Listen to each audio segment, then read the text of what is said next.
In darker days, I did a corporate gig at a conference for this big company who made and sold accounting software.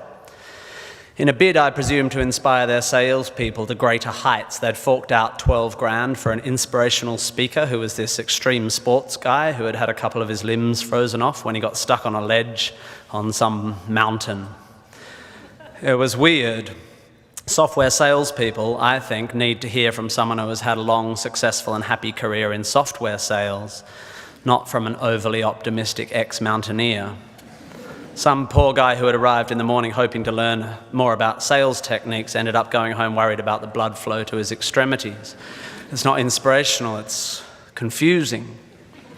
And if the mountain was meant to be a symbol of life's challenges and the loss of limbs a metaphor for sacrifice, the software guy's not going to get it, is he? Because he didn't do an arts degree, did he? He should have. Arts degrees are awesome and they help you find meaning where there is none. And let me assure you, there is none. Don't go looking for it. Searching for meaning is like searching for a rhyme scheme in a cookbook. You won't find it and it'll bugger up your souffle. If you didn't like that metaphor, you won't like the rest of it. Point being, I'm not an inspirational speaker. I've never lost a limb on a mountainside, metaphorically or otherwise, and I'm certainly not here to give career advice because, well, I've never really had what most would consider a job. However, I have had large groups of people listening to what I say for quite a few years now, and it's given me an inflated sense of self-importance. So I will now, at the ripe old age of 37.9, bestow upon you 9 life lessons. To echo, of course, the 9 lessons of carols of the traditional Christmas service, which is also pretty obscure. You might find some of this stuff inspiring, you will definitely find some of it boring, and you will definitely forget all of it within a week. And be warned, there will be lots of hokey similes and obscure aphorisms which start well but end up making no sense. So listen up or you'll get lost, like a blind man clapping in a pharmacy trying to echolocate the contact lens fluid.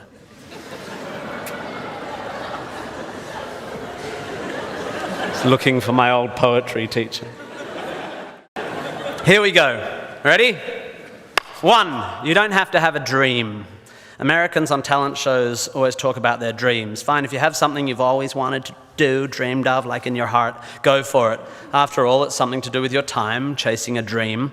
And if it's a big enough one, it'll take you most of your life to achieve, so by the time you get to it and are staring into the abyss of the meaninglessness of your achievement, you'll be almost dead, so it won't matter.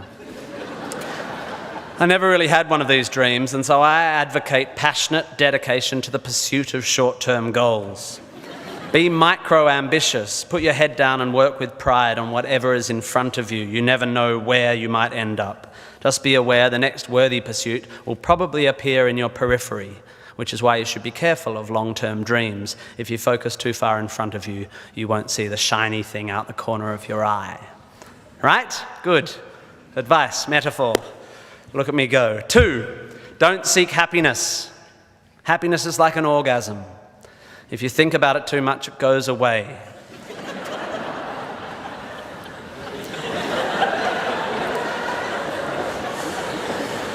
Keep busy and aim to make someone else happy, and you might find you get some as a side effect. We didn't evolve to be constantly content. Contented Homo erectus got eaten before passing on their genes. 3, remember, it's all luck. You are lucky to be here. You are incalculably lucky to be born and incredibly lucky to be brought up by a nice family that helped you get educated and encouraged you to go to uni. Or if you were born into a horrible family, that's unlucky and you have my sympathy, but you are still lucky. Lucky that you happen to be made of the sort of DNA that went on to make the sort of brain which, when placed in a horrible childhood environment, would make decisions that meant you ended up eventually graduating uni. Well done you for dragging yourself up by your shoelaces, but you were lucky. You didn't create the bit of you that dragged you up. They're not even your shoelaces. I suppose I worked hard to achieve whatever dubious achievements I've achieved, but I didn't make the bit of me that works hard. And any more than I made the bit of me that ate too many burgers instead of attending lectures when I was here at UWA. Understanding that you can't truly take credit for your successes, nor truly blame others for their failures, will humble you and make you more compassionate. Empathy is intuitive, but is also something you can work on intellectually. 4, exercise. I'm sorry, you pasty, pale, smoking philosophy grads, arching your eyebrows into a Cartesian curve as you watch the human movement mob winding their way through the miniature traffic cones of their existence. You are wrong and they are right. Well, you're half right. You think, therefore you are, but also you jog, therefore you sleep, therefore you're not overwhelmed by existential angst. You can't be can't, and you don't want to be. Play a sport, do yoga, pump iron, run, whatever, but take care of your body.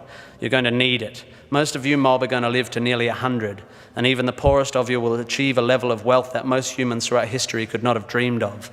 And this long, luxurious life ahead of you is going to make you depressed. But don't despair. There is an inverse correlation between depression and exercise. Do it. Run, my beautiful intellectuals, run. 5, be hard on your opinions. A famous bon mot asserts that opinions are like arseholes, in that everyone has one.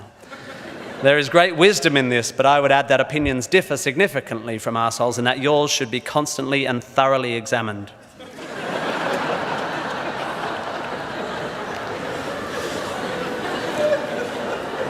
I used to do exams in here. It's revenge. We must think critically and not just about the ideas of others. Be hard on your beliefs. Take them out onto the veranda and hit them with a cricket bat.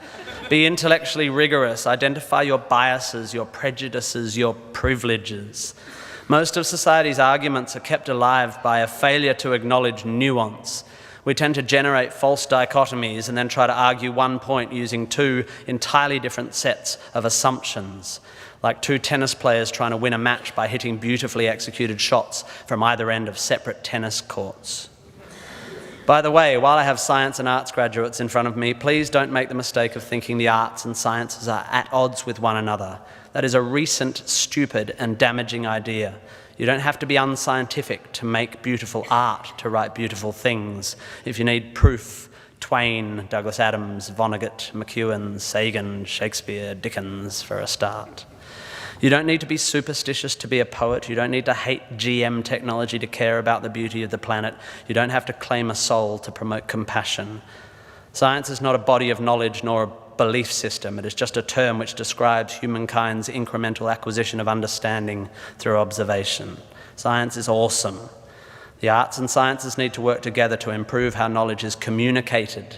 The idea that many Australians, including our new PM and my distant cousin Nick Minchin, believe that the science of anthropogenic global warming is controversial is a powerful indicator of the extent of our failure to communicate. The fact that 30% of the people in this room just bristled is further evidence still. The fact that that bristling is more to do with politics than science is even more despairing. 6, be a teacher. Please, please, please be a teacher. Teachers are the most admirable and important people in the world. You don't have to do it forever, but if you're in doubt about what to do, be an amazing teacher. Just for your 20s, be a teacher. Be a primary school teacher, especially if you're a bloke. We need male primary school teachers. Even if you're not a teacher, be a teacher. Share your ideas. Don't take for granted your education. Rejoice in what you learn and spray it. 7, define yourself by what you love. I found myself doing this thing a bit recently where if someone asks me what sort of music I like, I say, well, I don't listen to the radio because pop song lyrics annoy me. Or if someone asks me what food I like, I say, I think truffle oil is overused and slightly obnoxious. And I see it all the time online, people whose idea of being part of a subculture is to hate Coldplay or football or feminists or the Liberal Party. We have a tendency to define ourselves in opposition to stuff. As a comedian, I make my living out of it. But try to also express your passion for things you love. Be demonstrative and generous in your praise of those you admire. Send thank you cards and give standing ovations. Be pro stuff, not just anti stuff. 8, respect people with less power than you. I have in the past made important decisions about people I work with, agents and producers, big decisions based largely on how they treat the wait staff in the restaurants we're having the meeting in. I don't care if you're the most powerful cat in the room. I will judge you on how you treat the least powerful. So there. 9, finally, don't rush. You don't need to already know what you're going to do with the rest of your life. I'm not saying sit around smoking cones all day, but also don't panic. Most people I know who were sure of their career path at 20 are having midlife crises now. I said at the beginning of this ramble, which is already 3.5 minutes long, that life is meaningless. It was not a flippant assertion. I think it's absurd, the idea of seeking meaning in the set of circumstances that happens to exist after 13.8 billion years worth of unguided events. Leave it to humans to think the universe has a purpose for them. However, I am no nihilist. I'm not even a cynic. I am actually rather romantic. And here's my idea of romance. You will soon be dead. Life will sometimes seem long and tough, and God, it's tiring. And you will sometimes be happy and sometimes sad, and then you'll be old, and then you'll be dead. There is only one sensible thing to do with this empty existence, and that is fill it. Not fill it, fill it. And in my opinion, until I change it, life is best filled by learning as much as you can about as much as you can, taking pride in whatever you're doing, having compassion, sharing ideas, running, being enthusiastic. And then there's love and travel and wine and sex and art and kids and giving and mountain climbing, but you know all that stuff already. It's an incredibly exciting thing, this one meaningless life of yours. Good luck, and thank you for indulging me.